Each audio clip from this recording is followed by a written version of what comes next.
Let's go. Yeah. For those of you that want to know what we're all about, it's like this, y'all. This is 10% luck, 20% skill, 15% concentrated power of will, 5% pleasure, 50% pain, 100% reason to remember the name. Yo, this is DJ, the eBay Pirate.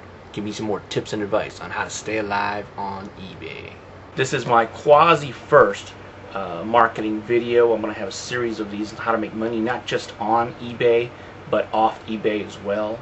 I see a lot of people making some mistakes, and I want to try to help out some of you make more money. A lot of you have been only going by what's available, and by and large that's been the advice that eBay has given you. Well, as I've said before, eBay really just wants to fuck you over and take your money. I'd like some of your money too, but I'm not going to fuck you over to get it. I'm going to give you a product, and hey, if you like it, kick me a few bucks. I'm not allergic to money or anything like that. But anyway, welcome to Rope 'em, Rape 'em, Brand 'em. And you're wondering, what the hell does that mean? Well, I'm going to tell you. eBay has done an excellent job of roping in sellers. They provided this platform, which originally was a fairly good platform, and then they've kind of trapped you. You're like a fly in amber, and you're just drowning in this goo that is eBay. You feel trapped, and eBay exerts psychological pressure on both its buyers and sellers to maintain that trapped feeling. Basically, most of eBay's users have an unhealthy relationship with eBay. It is not an equal partnership. It is a master-slave partnership, more or less. Basically, you should all be aware of eBay's diabolical plan to take over your business. And by and large right now, they are succeeding. Now, this has happened very slowly over a period of months and years, but it is happening. eBay is effectively taking over your business, and it's up to you to fight back. Some of what eBay does is incredibly subtle, but it does add up. It's all part of the MBA bozification of eBay. And I'll explain what MBA bozification is in just a bit. Most importantly, eBay has a huge campaign to convince the public that the public is buying stuff from eBay, not on eBay. That is a very, very important distinction to make. As I said, many of these signs are very, very subtle. They are very soft psychological pointers designed to subjugate in the mind of the buyer that they are not buying from you. They are buying from eBay. For example, have you ever noticed that eBay stores are called eBay stores? Are they really eBay stores? What if Rackspace called all the stores that it hosts Rack stores? Or if Earthlink called hosted sites Earth sites? See my point? When you pay your monthly hosting fee to eBay, you are doing little more than continuing to promote the eBay brand at your pocketbook's expense. It's much simpler and cheaper to host your own site and simply market your site to your buyers from eBay. Simply enclose a large colored note hyping your website packed with whatever you happen to be selling on eBay. Your goal here is to try to undo the branding that eBay has done to you. They are figuratively taking a large hot iron and stamping eBay right on your ass. Concrete example, I recently asked somebody where they had bought a book, and they responded they'd bought it on eBay. eBay didn't send them that book. eBay doesn't sell books. They bought that book from a seller on eBay. Yet the buyer could not make that distinction. They did not buy that book from eBay. They bought that book from an independent merchant that was using eBay as a venue. This is the type of bidder manipulation I was talking about, and you must fight this. You, as a seller, must fight against eBay's brand. One very small example, do not use eBay branded USPS boxes. If you have no choice, simply cover them up with your own brand. Maybe your website, perhaps. Simply print out some of your own logos, maybe your website, and paste them right over the box where eBay's logo is. When that customer receives your package, you want them to associate your website with the purchase, not eBay. Another thing, when you print out mailing labels using PayPal, be sure to cut out the PayPal at the bottom and the eBay at the top of the labels. On your bill of lading, be sure to place your website and your contact information right at the top of that sheet. Pack that piece of paper right at the top of the box, so it's the first thing they see when they open your package. And on your bill of lading, instead of putting eBay sale, simply call it online auction purchase. You can also enclose a note saying thank you for leaving me 5-star feedback.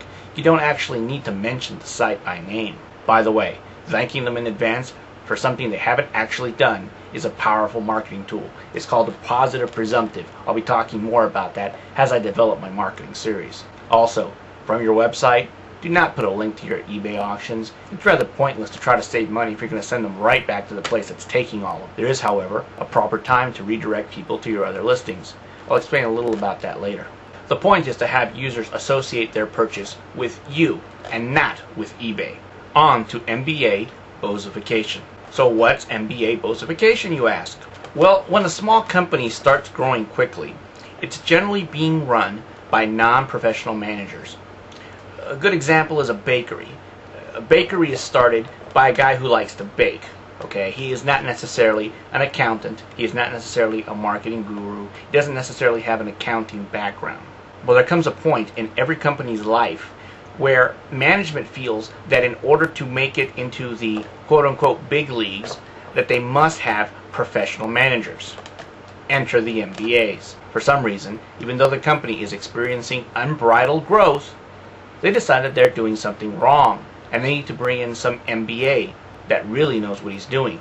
And so begins the MBA Bozification of a company. These MBAs have all the book smarts in the world, but I'm pretty sure they don't have a clue on how the average eBay seller who makes a living on eBay survives. Now, they may have excelled at running a large company like Hasbro, or at a big consulting firm like Bain & Associates, for example.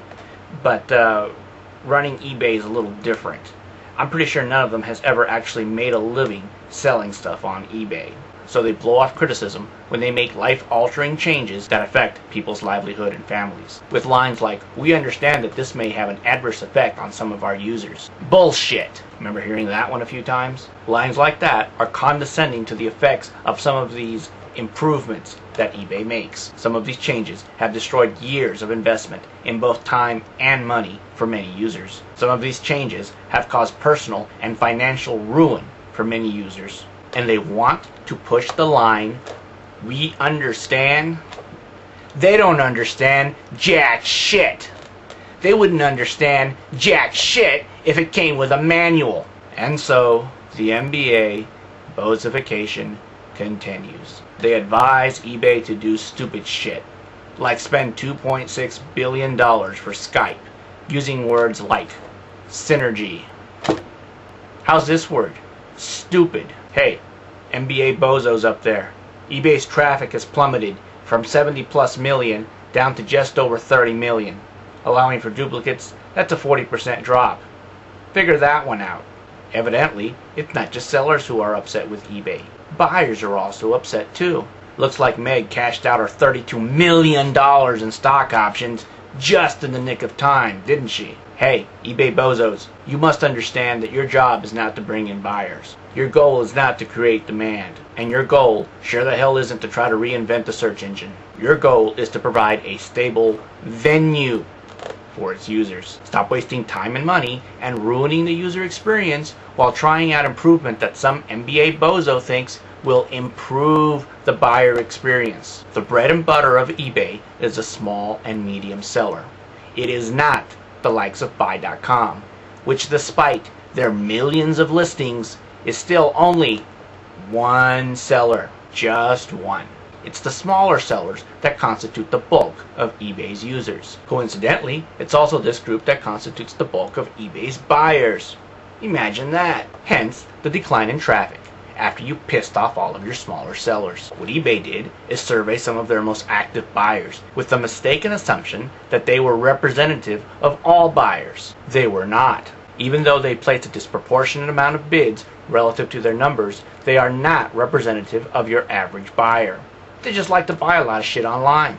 John Don returned to providing a safe, level playing field for sellers, and the buyers will return. Continue to tighten the noose around your seller's neck, and I guarantee you that you will slowly kill them off. Continue to tighten the noose around your seller's neck, and continue to watch your numbers decline. I have never before seen a business that strives to force its users to stop doing business with them. Mark my words, John Don. Continue along this path, and you will put yourself possibly out of a job and possibly even out of business. On a personal note, I'd like to extend a warm thank you to all my new subscribers this past week, and especially a pirate salute. out to Crazy New York Cab Driver. Welcome. I'm going to continue to tell it as I see it. Be sure to subscribe and rate. This is DJ the eBay Pirate. Peace out.